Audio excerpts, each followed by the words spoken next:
Champion. We have Mr. Loopy in the building, so I want to take it a little different today.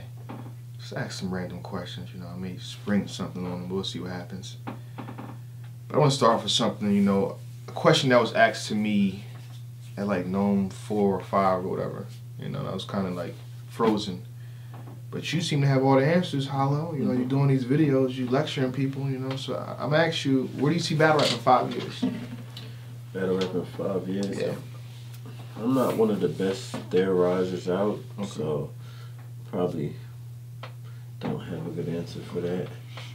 Ted? I mean, probably first.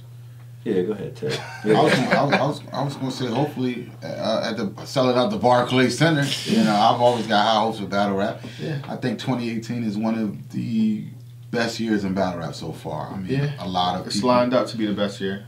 a lot of events are happening. A lot of people that are coming back. I can't even get to some of the other names that I heard of people that's coming back. Hopefully they'll announce it soon.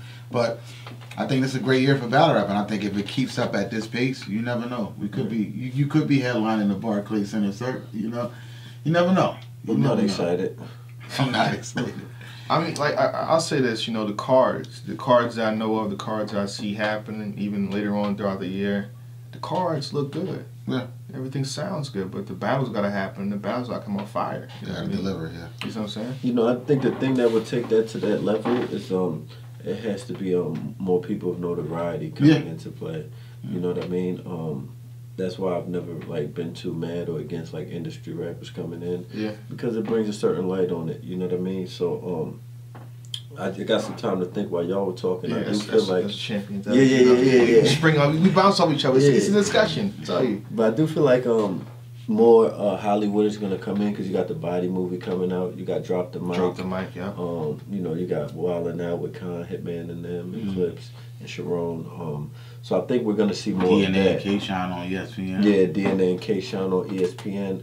So we're going to see more of that, which is a good and bad thing because it's like you kind of give battle rap a light, but not in the light we would want as far as, you know, Drop the Mic and, you know, even Wildin' Out is like not the core of battle rap. So it kind of throws people's idea of battle rap off a little bit. They don't really know the essence of it. Yeah. So, you know, I see that happening though. I'll say this though, I feel like the stakes got to be raised because, you know, and this is for every league, it's everybody, it's not even directed at like people saying it's RBE or URL. No, everybody's doing this. Every battle league is doing this. They book battles in sequence, which means you could lose and still have the next big guy, next card. You know what I mean? So battle rappers don't care that much, you know what I mean? In a sense. Like, you be having some heavyweight matches, you know when to come in, then dip out. But a lot of guys be back to back to back to back losing. Like, that's just cool. I don't think that's cool. It's not. It's the passion ain't in it. It's a lot of things. Like, they call me for the RBE card. I get called for cards all the time. Oh, exclusive. Yeah, like if I got a battle booked already, if I'm doing something, I don't double book. I just don't. I've never did that. So if they call, if you were somebody else, they would have took it. I'm so deep in my bag, I don't even ask who.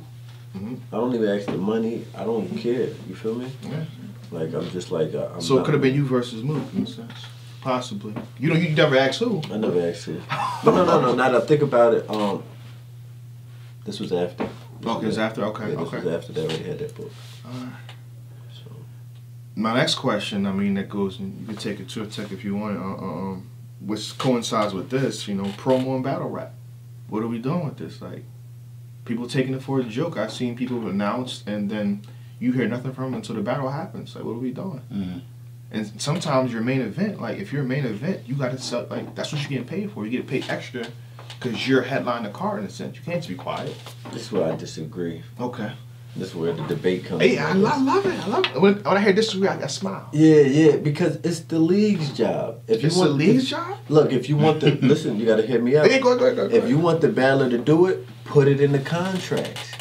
Make sure once a week you got to tweet it, got to say this, you got to do 3 videos before this battle happens. I agree with that. It's the league's job. Also, the league has to go out their way and do more outside promotion, Shea 4-5, like how they used to do, because they got to be trying to bring in an outside audience also.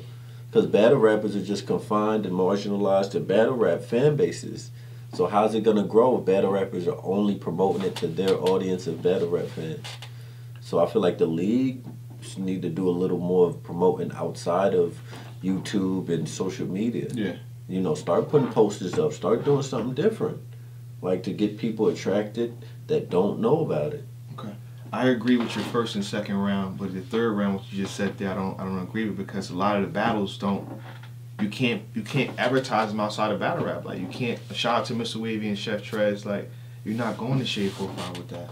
No, I'm saying big matches. Oh, so big matches, yeah, but like they come once. Yeah, Mook and Verb. You know what I mean? Well, Surf and Nitty maybe. Other than that, that's only two. Goods and Rock.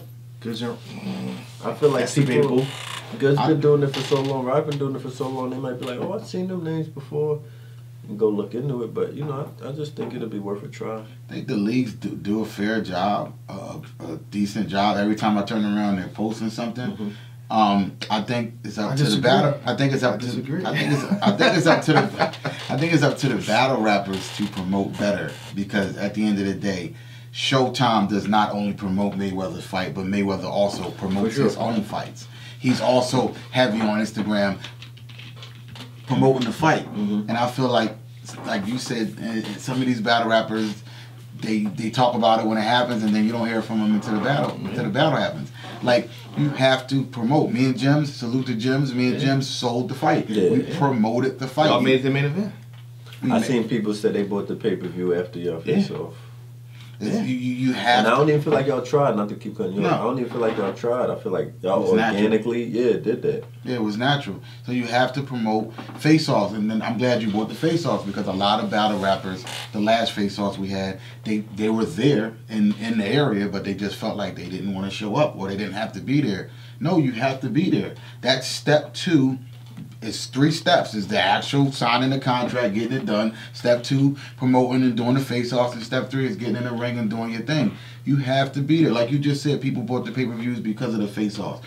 Like I said, you got people that's on the fence that's like, I don't want to buy it. And then they see a face-off between you and Arsenal, and then they go, I'm buying. He just disappeared. You. If it's not in the contract, they don't. That's why I said they they need to put it in the contract. They don't have to be there. If it ain't obligated, they should start putting in contracts. We give $500 deductions. We give $200 deductions. I agree with that. Promote this. If you don't do your job, because this is your job to promote as a battle rapper. So I'm agreeing with what you said. I'm probably just kind of adding on. Yeah. It's your job to promote, but the leagues are slipping by not being strict. They're being too friendly. Yes, they are. Like, this is a business. I would be docking pay. Like, I would be docking pay for choking. Yeah, I would. yeah, I'd be like, oh, you choked, the $500 off. Oh, you got paid $10,000, $1,000 off, 10%. Like, I would. This is business. It's not. I think it got too friendly. They got too friendly between the leagues and battle rappers. I'll say this though: what happens if the battle rappers go on a strike? You go against the league. You know, you're not about to do us like that. You know what I mean? And they say, I'm not going on. Then what? What if you're the main event and you don't go on? It's like, bro. I don't think we're that savvy enough. I think in the streets still. We ain't got time to strike, nigga. I think the choking thing gets a little hairy, because nobody plans to choke. It just happens. Some of them do. People are afraid. People, they don't prepare people properly. Get stage fright, and then something throws them off, and then they choke. But I do feel like if you're not showing up for the face-off, that's something no one scares you and say you can't show up to the face-off. You don't get stage fright for a face-off. You're in a room with your peers and you're having a face-off. You can lose the face-off and win the battle. For sure. Like, the face-off has nothing to do with the actual battle. It's just promotion. Mm-hmm. Look at it like that. It's promotion. I looked at B Magic face-off with the Saga. B Magic looked like he was only there so he doesn't get fined. But guess what? He was there. Yeah. You know what I mean? It was an okay face-off. It wasn't explosive, but at least he showed up. He came right off the plane and went straight there and made his face-off happen. Some people were there in Virginia that day and just did not come. And they had no excuse. I think more They're than afraid. the face-off is the promotion before that's really lacking. It's Yeah. like Yeah, niggas yeah. would be That solid. too. Because the face-off is night before. That too. The night before. Yeah, the night before. But I think people are afraid to be humiliated and, oh, he busts better than me, or he joke. Who cares? Just come here. You seen Loso just had an impromptu face-off with smart. He know how to market better live. And he comes in there. He's calm. He's funny. He friend zoned them. Pause in a way. You know, so it's like I don't. It's just that battling you wouldn't be the proper thing for me to do. You know? Yeah. There was a time when your name gets up. Like, where he was sunning them. Oh, they weren't battling? They wasn't. No, they just had to face up because we had to make up for the lack of people that didn't show. We literally created a show that wasn't really supposed to happen. Yeah. You had two battlers across each other who weren't even battling. Yeah, that shit bugged because I seen Clean and Chef Trez. Yeah, they weren't. They weren't battling, but they were. Yeah, that bugged me out. We had to get both of them in and get their perspective. Like we were just trying. Because I was really looking for y'all's. I was just skipping through it. I was looking for you and Tim, and I ended up on them. I'm like, what the Clean and Trez battle? And what the problem with that is, Chef Trez trying to face off with us now. Like Chef Trez is going like, I'm Mr. Wade. Like, okay, and Clean's coming at me. They was coming at y'all. Yeah, of course. They have to. They got to direct the energy somewhere. And we awarded Mr. Wavy with champion of the night the last time, so he feels a way about it. Like, nah, we not having that. I'm gonna come at you, Jay. He was on that card? Yeah, Wavy. Chef Trez was on that card. No, he wasn't on that. So why he feel away? Hey man, when you glorify somebody that you're facing, that's what happens. Chef. That's what happens. That's the rebuttal king, though. Shout out, Chef. Yeah. Oh, he's the king? I mean, right now, yeah. Oh, freestyle, rebuttal, all you giving it to him? Yeah, he got it. Wow. He got the juice. Officially, Howard Don, the man himself, just said he got it. He got That's it. crazy. Let me ask you a question. This is the, in your seat, we had a guy named Matt Hoffa.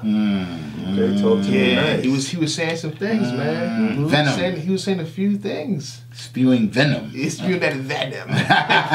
Well, enlighten me. What was he saying? Because I seen it, but I don't have it written down here. But okay, so let me ask this personal.